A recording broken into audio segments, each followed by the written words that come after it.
Все, тихо, ждем команду. 67 000 болот ал. А почему, когда ошо кагазын алган, ты сен учкан жоксун? Я басында эле айттым, 95 000 сом. Сейчас вот эти документы делаются. Я клиента уже заношу.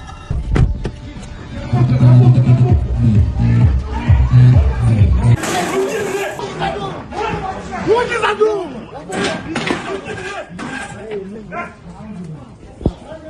Фамилия, имя? Фамилия, имя, отчество?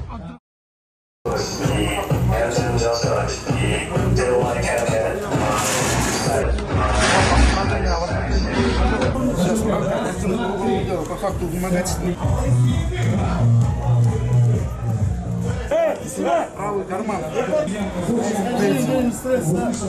Денежные средства. Все денежные средства имеют номинал личный купеж. Раз, 10, 15, 20, 25, 90, 95 тысяч. Происхождение денег как можете объяснить?